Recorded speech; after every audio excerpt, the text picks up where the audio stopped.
Good morning, Prime Minister. Steve Harrison from the City of Adelaide. Just like to acknowledge, first of all, your awesome investment into our defence sector in South Australia. It's a real game changer. But I'd like to focus on city deals.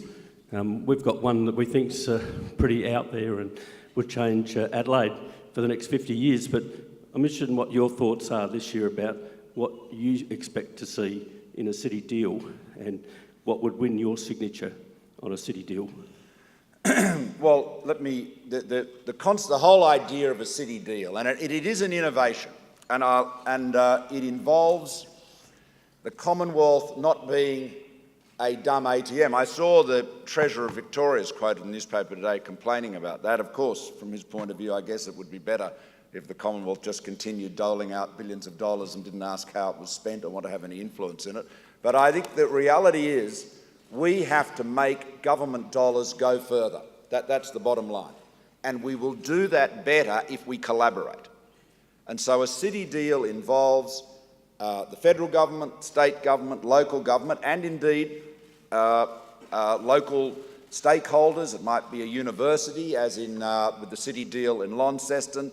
It might be the football club, as it is in Townsville. You know, bringing the major players together, the community together, and saying, right, let's agree on the vision, let's ensure that everything we do is going to drive towards our common objectives. And they will differ from city to city and from location and region to region.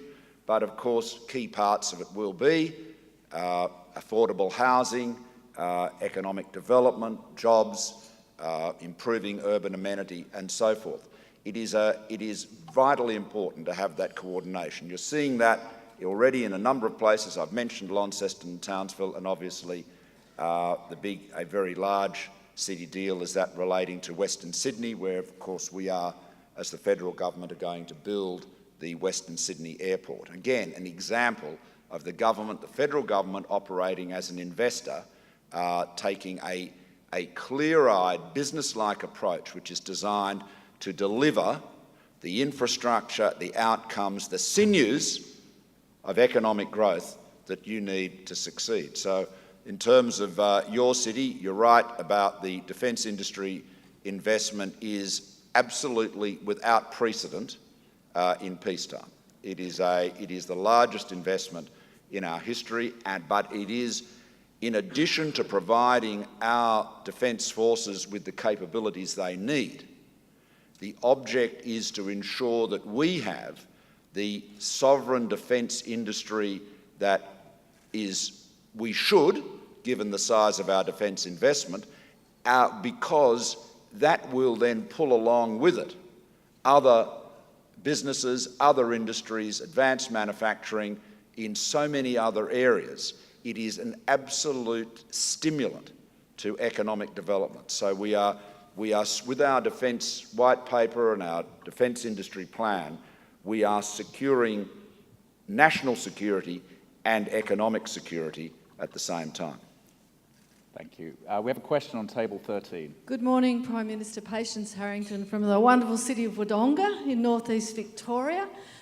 We have the city of Albury across the river, and just going on Adelaide, I think we're primed for a very exciting city deal. But I'd really like to ask you about regional development. There's a lot of regional councils and areas in Australia that are so primed to grow, and how we do that and understand the futures of our wonderful capital cities. But in terms of your government's policy about regional development, I'd really appreciate your thoughts. Well, you know, we represent in our party room, the Liberal National Party rooms, most of regional Australia.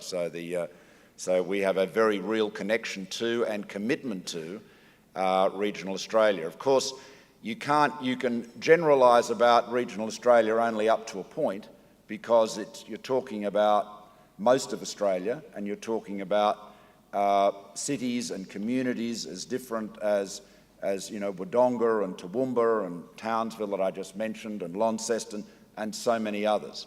But this is an absolutely key commitment. Our regional development funding, of course, is substantial, and we are committed to entering into the deals and the commitments that I talked about earlier with regions as well.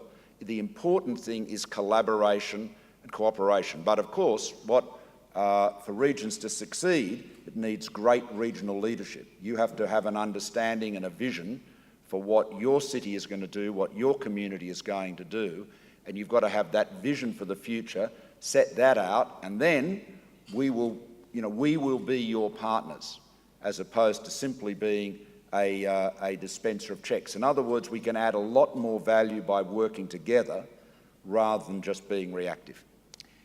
So we're grateful, Prime Minister, that you've devoted time in your very busy schedule to address us this morning on the state of our nation. And for me, that was about new thinking for new challenges and meeting head-on the challenges around jobs and education to enable all Australians to do their best.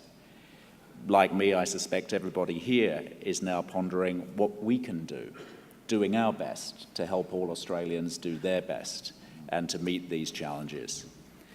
On behalf of CEDA, I would like to present you with a gift to address our thanks. Thank you. And officially close this session of CEDA State of the Nation 2017 proceedings. Thank you. Thank you.